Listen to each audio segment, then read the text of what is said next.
que se encaixaria a anistia nesse papo todo aí? Se a gente tá dizendo Então, que a anistia galera é o tinha seguinte. O brasileiro, bicho, muitas vezes ele não para pra poder analisar as coisas. Tipo, ele tá até um pouco interessado, mas aí vem Palmeiras e Corinthians, o cara esquece. Então, assim, você tem que trazer algo, digamos assim, meio que pré-pronto pra ele entender. A anistia, de fato, é pra quando se há uma condenação e você tem a anistia daqueles crimes, ok? A anistia, de fato, agora, ela vai servir como, digamos assim, um instrumento jurídico pra anular os atos que até agora já ocorreram. Então, inclusive, eu defendo que tenha reparação. Eu coloco isso no pedido de impeachment do Moraes. Pô, peraí, quem que vai devolver os 2 anos, os meses, perdão, que o autista ficou preso lá? O morador de rua ficou preso lá? Pô, o cara foi privado da liberdade dele. Então, assim, não vai ter nenhum tipo de reparação. Essa pessoa que tá... O Clezão, que morreu dentro da cadeia. É uma família agora que não tem um pai. Não tem um marido. Quem vai reparar a vida desse cara? Não tem como reparar, bicho. Então seria anular todos esses atos. E a anistia, de fato, ela, digamos, num termo técnico, ela já foi aplicado para terrorista, foi aplicado para criminoso. A gente cometeu realmente, assim, explodiu... como é que fala? Aqueles carros que carregam dinheiro? Carro forte. Já explodiu carro forte, que sequestrou embaixador. Então, a anistia foi ampla, geral e restrita para essas pessoas. Não dá pra gente dar um caminho de pacificação. Falar, galera, vamos dar um primeiro passo de pacificar aqui o Brasil. Esses caras anistiados são os caras da ditadura. Sim, tá. Sim. Então, ó, vamos fazer o seguinte. Vamos... de esquerda, tá? Não foi... Todo mundo foi anistiado. Esquerda, direita, caramba, 4. Vamos dar um passo de pacificação. Vamos, então, ok, vamos reparar, vamos deixar isso aqui e vamos seguir. Cara, real, Igor, digo assim, talvez, bicho, você possa aí ter 1 milhão de datavénias comigo, não gostar de mim, não importa, cara, esquece o mensageiro, foca na mensagem. A gente não tem mais nada pra se preocupar, irmão. Nós somos um país soberano. É? Quer dizer que então nós decidimos com independência as questões dentro do Brasil. É? Fala então, vai combater o Comando Vermelho lá no Rio de Janeiro, pô. Combate o PCC aqui em São Paulo aqui, pô. Fala aí. Tô abrindo guerra contra o que me organizaram no Brasil. Fala aí, Lula. O Dino, pô, que deveria ser o cara mais odiado pelo crime organizado no Brasil, ele desceu na favela da Maré como se ele estivesse descendo na Disney. Não pode mais agora, né? Mas tá descendo como se fosse na Disney, meu irmão. O Derrite, que é secretário de Segurança de São Paulo, pede pra ele ir lá na Maré pra você ver. Como é que ele vai ser recebido?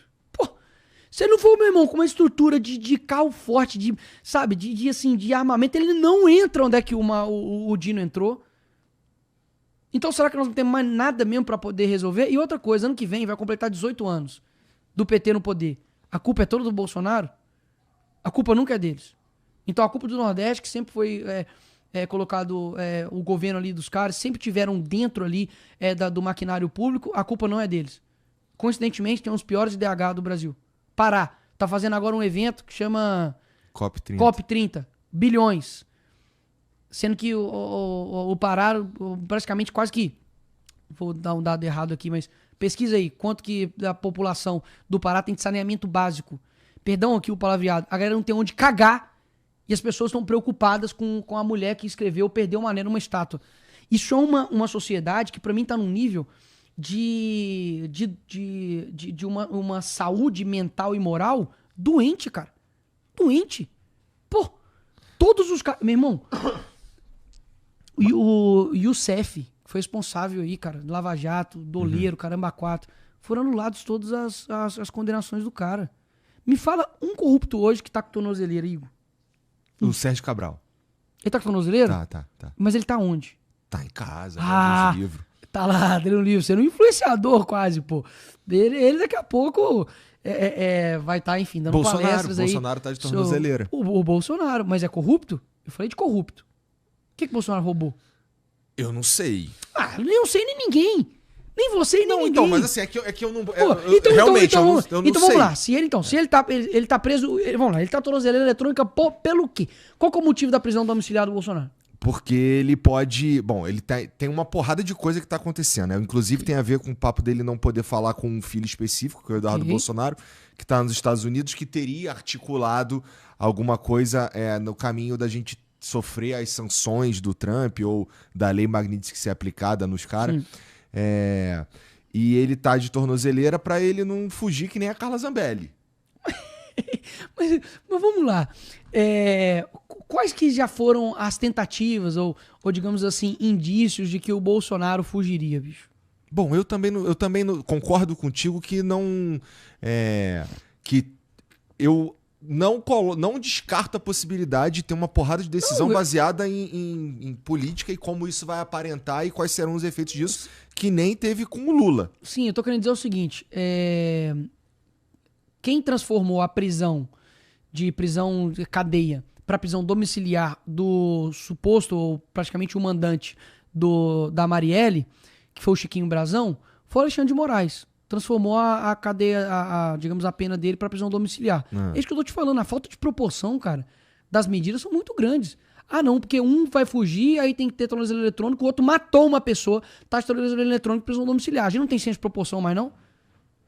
Pô. Então, beleza. Então todo mundo é igual, então, pô.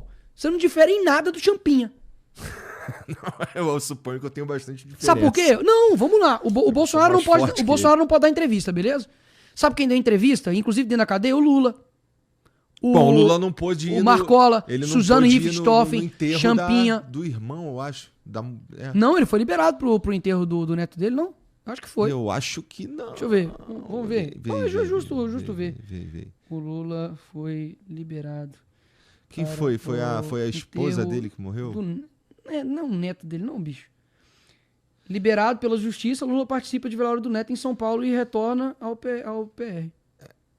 Eu não lembro, mas teve um... Não, e eu acho, sei lá, justo. É o momento do luto da pessoa, por mais que com o que você planta, você colhe. Só pra não ficar falando merda, já descobre aí se ele teve algum tipo de sanção nesse sentido de não poder ir no... Não, um fato é, o Lula deu entrevista dentro da cadeia. Ponto. Segundo fato, Marcola, Champinho, Suzano Richthofen também. No enterro do irmão. Ah, do irmão. Tá. Ele foi do neto, não foi impedido do irmão. Então, assim, cara, nesse âmbito de proporções, o Bolsonaro não pode dar entrevistas. Com qual motivo? Porque, vamos lá, tá. Tornozeleiro eletrônico, na internet, ele não fugiu. Tá, mãe. Oi. Não, mas aí eu entendo. Você tem. Eu digo assim, então, de um lado você tem, tá, ele não vai usar o tornozeleiro eletrônico que é esquisitaço daí. Tu não pode dar entrevista, mas aí os caras queriam pegar no pé dele porque postaram a entrevista na internet e é confuso de fato. Sim, aí eu digo assim, tá, ele então tá com tornozeleiro eletrônica e o argumento é de que pra ele não fugir. Tá, e o impedimento de entrevista, qual que é o argumento? É uma boa pergunta. É uma boa pergunta, né? Pois é isso que as pessoas muitas vezes não fazem. Pensar. Só pensar. E vamos lá. A ideia da anistia beneficiaria o Bolsonaro diretamente também. Cara, né? Depende. Existem projetos. Ninguém ainda sabe qual é o projeto que vai ser colocado em pauta. Tá? Eu nunca li o projeto para saber de fato qual é a abrangência dele. O Bolsonaro já falou diversas vezes que, cara, se o projeto, tipo assim, com anistia ampla, geral e restrita, não me abordar, que seja. Vai, porque eu sei que tem pessoas inocentes que estão sofrendo e, enfim, ele meio que se sacrifica nesse sentido. Por um outro lado, eu acredito que o que eu estou buscando e lutando é para que tenha anistia ampla, geral e restrita. Não é possível que você tenha terrorista, gente que foi criminoso na época do regime militar, que saqueou banco, que sequestrou embaixador, possa ter anistia, e um cara que, o cara deu um golpe que nem foi golpe, ele tramou, e o cara vai tomar, enfim, uma condenação de que eu não acho que vai ser menos do que 40 anos. Se um pé rapado, com todo respeito, foi lá e fez merda, quebrou um vidro e tomou 17, o Bolsonaro, que é o mentor, vai tomar quanto? Vai ficar um tempão. Mas tu acha, assim, existe alguma chance de passar algum projeto de anistia, cara, da maneira como o jogo tá posto? Cara, vamos lá. Existem pressões. Você tem, obviamente, agora decisões que os Estados Unidos está tomando sobre pessoas que estão fora do país dele, mas que diz respeito a empresas americanas e o relacionamento delas com essas pessoas, e que isso pode, obviamente, influenciar Hugo Mota, Davi Alcolumbre. O próprio Barroso abaixou o tom, né? Até pouco tempo perdeu, mané, numa mola. E ontem tava... Não, é porque eu acho que a gente... Então, assim, o tom mudou, não sei o que aconteceu, né? Deve ser porque, enfim, foi descoberto aí que tem eu acho que... Como é que é mesmo, pra não falar besteira aqui também? Acho que ele tem uma empresa, né, A Mira de Barroso tem imóvel de 22 milhões sob risco de sanção nos Estados Unidos. Então, assim, talvez, eu não sei. Isso pode ter sido isso que mudou de tom. Então, você pode ter isso no jogo que pode alterar a vontade política dos caras de pautar essa anistia. Até mesmo o impeachment do Moraes, tá certo? Com o meu pedido, dá 30 pedidos. Já são 29, tá bem? Então, assim, cara, mais uma vez, eu não tenho nenhum problema, bicho. E Igor, bicho, graças a Deus, cara, que Deus olhou pra mim, teve graça, misericórdia pra cuidar de mim, porque eu não mereço um pingo daquilo que eu tenho muito mais do que eu mereço, cara, assim, saí de uma favela, velho, acabando do Pai Tomás, meu pai começou vendendo coxinha, a minha mãe trabalhava no 12BI, que era um supermercado, colocando 8 ou 9 horas por dia, aquele saco, sabe, de coloca soja, não sei o que, um monte de coisa, sementes. E me tornei deputado federal, cara, assim, o Elon Musk me segue, compartilhou um vídeo meu, assim, o presidente da República, já estive no Palácio do Planalto, como vereador aprovei 9 leis, deixei lá, até hoje não tem nenhuma linha sobre corrupção minha, sobre emenda. O que os caras têm pra falar que seu primo foi pego com 30 quilos de maconha. Eu falei, mas e daí? Imagina você responder por toda a merda que teu parente faz. Eu tenho algum relacionamento com isso? Tive alguma coisa a ver? Mas você mandou milhões de emenda. Depois eu passo o contato dele pra você. Tô zoando. Tô brincando. Eu falei, pô, o meu primo é um primo que eu vejo em casamento e em velório, tenho um relacionamento com ele. E outra, mas você mandou emenda pra cidade. Cara, coincidência ou não, foi a cidade que eu mais tive voto proporcional em Minas Gerais. Quase 40% da cidade votou em mim. Então eu mandei. E por outra coincidência, o pai dele era candidato a prefeito e perdeu. Então o dinheiro que eu mandei pra lá não foi nem pros caras que eles estão falando que eu fui. Então, assim, por essas e outras, que eu vejo que eu conquisto a confiança das pessoas. Não, Igor. Cara, eu não sou tipo assim, nossa, você é radical, você não conversa com ninguém, eu converso com todo mundo, cara. Eu só não converso com o Janones por insalubridade. Tirando isso, cara, eu converso com qualquer pessoa, cara. Porque, Igor, eu não olho pra esquerda e falo assim, eu odeio vocês, quero que vocês morram, quero que vocês vão pro inferno. Não, cara, eu quero que o mesmo Deus que me alcançou e falou, olha, você não merece, assim como ele. Porque, deixa eu te dar uma história aqui, se eu não me engano, é de Felipe Neri. Se eu não me engano, ele era um rei e tal, uma autoridade, e ele tava numa praça e viu um ladrão indo pra cadeia.